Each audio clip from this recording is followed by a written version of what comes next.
What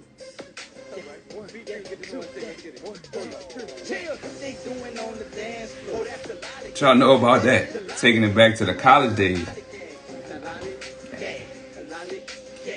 Oh shit, I turned the thing up, didn't even know. What's up, y'all? That's the light. Good evening. Good evening, my beautiful people. What's good? Y'all didn't know your boy used to be in a rap group in college. This one of our songs. We had a music video and everything. 2006, 7-ish? 6. All right, so tonight we talk about custodial accounts, and I'm excited. About to give y'all some games, some knowledge right quick. I'm feeling good about this one too. What's up, Julia? Good evening. Good evening, Julia. Good evening, Talia. I'm sorry I don't know everybody's names on here, but I've seen y'all pop in. Do me a favor and hit that heart right quick so other people can see it too, because there's gonna be some good information I'm pretty sure you could use. Everybody could have a use for this actually. So let me turn this down. We can go ahead and get started.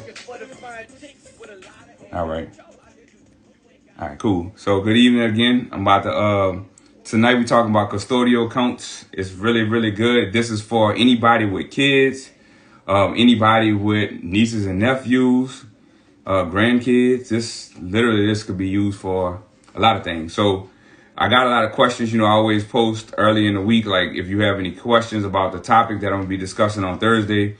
And some of the questions that came up was, one person said, what is it? And another person said, what is the purpose? So I'm going to answer both of those tonight. So that'll be good. But before I start, I just want to say tonight is sponsored by Buffalo Trace, single barrel. What's up, DQ? Man, shout out to DQ, man. DQ got a nonprofit. He do it every year. He do toys for the kids, man. So I appreciate you, DQ.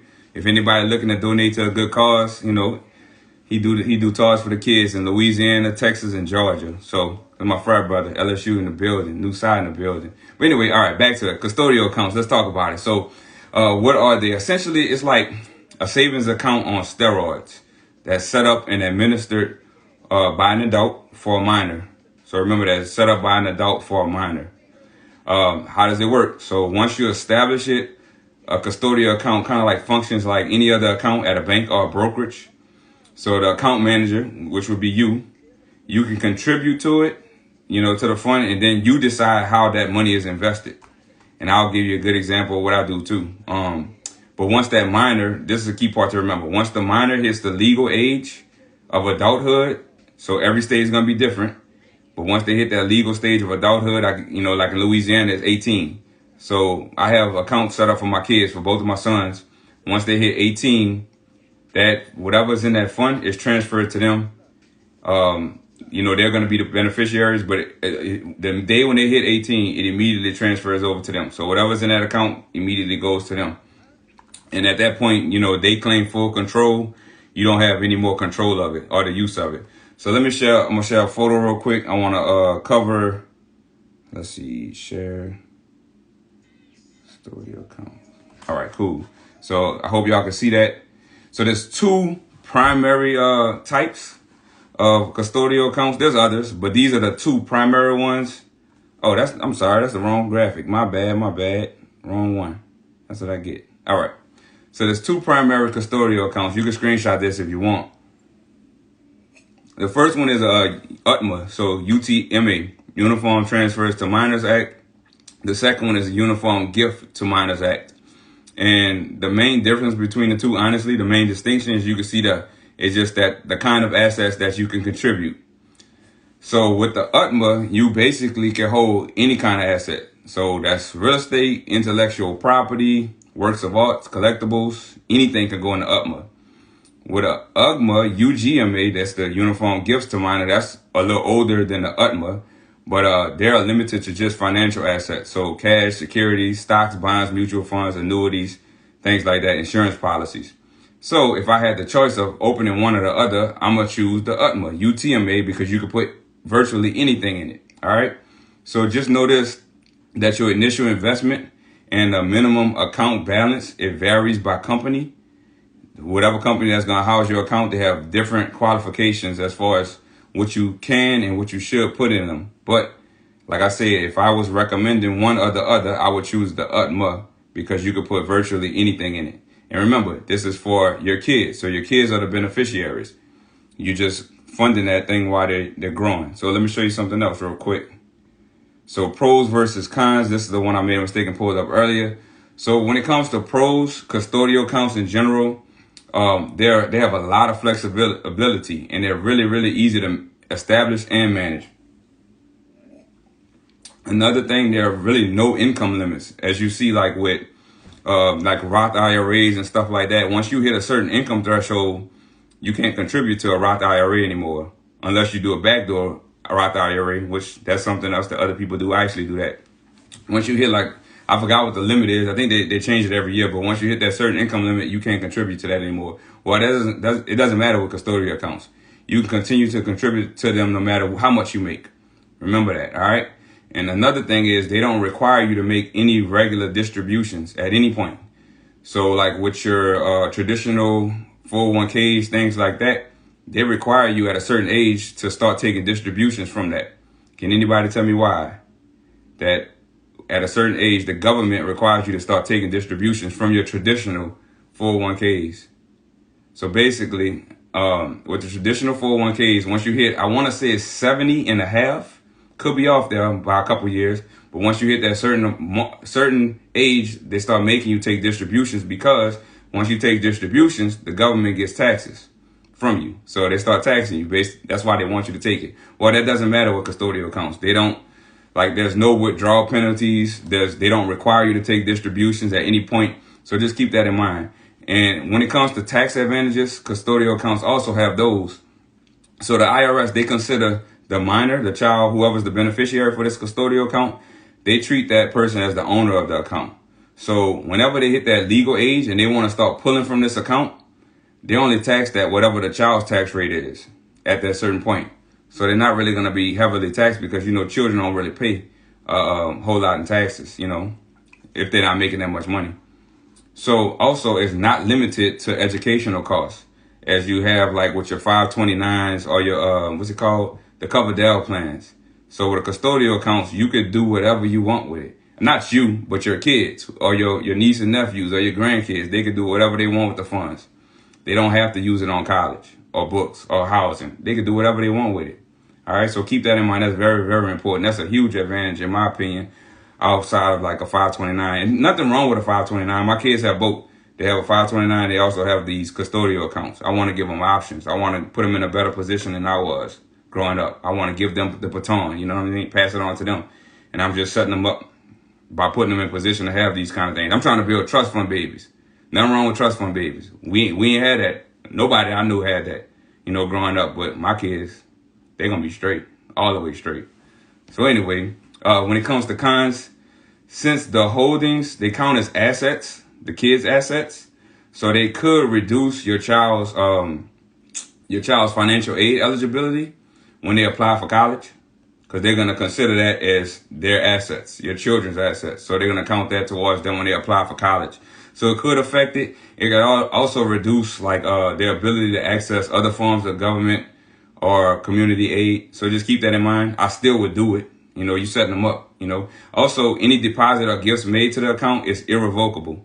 So meaning it cannot be changed or reversed. So if you put money in this account, you can't take it out. Like it's irrevocable. Once you put something in there, once you put a piece of property in there, whatever you put in there, once it's in there, it's done. Just remember that. That's important. So all of the account's holdings, they pass irrevocably to the minor at the age of majority, which in Louisiana is 18. Some states is 21. Research your state. But in contrast, like many college savings plans, such as the 529, they allow the parents to retain control of those funds. But like with a custodial account, once they hit legal age, it's theirs. So I'll show you what I'm doing in a second. But I can take this. Well, I got one more. So since the account is irrevocable, the beneficiary of the account, you know, the minor, they cannot change, and no gifts can. Hold on, what are my notes? The beneficiary of the account may not change. So yeah, so the benefit, whoever is that minor, that's it. Like you can't change it. Whoever it's for them. You can't change the name. If you don't like your kid no more, you got beef, whatever. That's that kid's money. It's once you put it in there, it's for them. Period. And then any gifts or contributions made into the account cannot be reversed. I talked about that already. So let me take this off real quick. Stop sharing. So what I do with mine? So both of my kids, I got both of them. I have them Utmost, UTMAs. What I do, I have it through Fidelity. You can go through this. Everybody, not everybody. A lot of people do it. A lot of banks, a lot of brokerage firms. Just do your research, figure out who you want to do it with. I do it with Fidelity. There's no fees. I like it that way because some of these people do have fees, by the way. So definitely research that. But what I do is I take a couple $100 every month. I put it in their accounts. And basically, I take that account and I buy Apple stock, Microsoft, and I do the S&P 500. So basically, think about, I have kids. I have a 1-year-old and a 4-year-old. So by the time they get 18, legal age, could you imagine how much I'm going to have in that account? It ain't my money no more, it's theirs. But I'm building it for them, right? They're getting a head start. When they hit legal age, all this money gets turned over to them. Now, obviously, I'm going to have to teach them how to manage that money so they don't go blow it. But just think about it, like once you hit legal, when you hit 18, if you would have had money for a car or if you had money for college, you didn't have to go out and get loans. Well, that's what this is doing. This is setting them up for that. So please look into it. And you may be thinking like, oh, I don't have that kind of money to be funding that. It doesn't take a lot. Like you could do $50 a month if that's what you got. Just do something. Because all that stuff that compounds over time, you investing in these stocks, you could put anything in it. But if you, what you got? Well, hold on, I'm going to read yours in a second. Because you wrote a whole short story over there. So if you put in a little money, you know, here and there, eventually it's going to build up, especially if you start young. Say, for instance, you got a 1-year-old like me. That's 17 more years of compounding. Like, I can only imagine what that's going to be like when he hit 18, you know? So anyway, obviously, the earlier you start, the larger it'll grow. But even if you don't have, if you got teenagers, it's still worth it. It's better than a savings account. It's better than putting money aside. And like I said, you're helping them. You're giving them a head start on adulthood. So I hope by the time my kids get to that age where they, you know, the money is transferred to them and they want to start pulling it out, that they're using it on, I hope they buy their first income producing property. I hope they buy a multifamily property and live on one side. You know what I'm saying? Just you starting, we always talk about generational wealth and leaving a legacy. Like this is it. Like this is how you get started. This is one way. This is not the only way, but this is one way you could get started right now. And it doesn't require a lot of money. Like I said, I do Fidelity. I don't remember what the minimum, I don't even know if they had a minimum, to be honest with you. I know there's no fees associated with it. And so every time we make a dividend, I reinvest that dividend. 18 years of compounding, I'm telling you, it could change your life. I'm putting a couple $100 a month. You don't have to do that much. If you got more, do more. But just know it's not your money. Once you put it in there, that's it. It's their money. So you're just giving your people a head start. Just keep that in mind. Well, let me read your question before I started having my kids, grandparents start giving towards my kids' custodial and 529. That's what's up, bro. That's an alpha man right there, man. I figured instead of buying presents and gifts for Christmas and birthdays, giving them, that's fire, bro. Like that's a great point, Jonathan, bro. So, like, that's something I want to do in my family. I don't think we there yet. But instead of spending all this money on gifts, Christmas gifts, put it in their retirement, in their, not retirement, their custodial account. You want such a, I bet these other people doing it. Why waste money? We waste so much money on Christmas gifts and shit like that. We don't even buy gifts in this house. Like, I don't believe in it. I'm sorry. I don't want to ruin their Christmas because that's how I know Dolo probably thinking that. No, I don't ruin their Christmas, but I'm not about to waste that money. I'd rather put it in here. That way, you know, once they hit legal age, they're going to have a bunch of money to do whatever they want with it. You know what I'm saying? So just think about that. But I like that, Jonathan, bro. That's fire. 529s, I do contribute to the 529. I just don't do as much because I don't want to limit it to, like the money is limited to educational costs, right? So even student housing, things like that. But I don't want, what if my kids don't want to go to college? Like I ain't going to force them. You don't, I know this might be controversial, hot topic, but you don't, I don't think you necessarily need college, even though I got 2 degrees. I don't think you need it. Depending on what you need. If you want a STEM degree, yes, you need to go to college. But a lot of stuff, YouTube University, you could pay for a course, and there's so many millionaires out there that didn't go to college. You don't need college. But if you want a STEM degree, you definitely need to go to college. But outside of that, so I'm not forcing my kids to go to college, period. So that's why with the 529, that's why I'm hesitant to really fund that too much because I don't want them to be stuck. I don't want to be stuck with it. You know, by the time they get there and they don't want to go to college, then I got a whole 529 plan set for college. Then I got to figure out what to do with that. I don't want to be in that situation. So anyway, I'm big on the custodial accounts, especially investing in assets or stocks you think are going to appreciate over time. Like companies you spend money with, Apple, Microsoft, just the S&P 500, a regular index like that. Like over time, it produces returns. That's what you want. You don't want to do something. No disrespect to Bitcoin, but it's volatile. I don't own Bitcoin. I thought about it. It's too volatile. I don't know. I want something that I know gonna go up in time. So keep that in mind. As far as opening up account, how to do it, you basically, it's easy. You just find a brokerage or a bank that offers it, and then you either go in person or online. I did mine online. It was quick and easy to set the account up. Like I said, I use Fidelity. They got Charles Schwab, Ally. They got all kind of places to do it. Just Google it and do your research. Make sure you look at those fees, though. Make sure you don't have nobody with fees. At this point, people shouldn't be charging. If they charge, it should be minimal.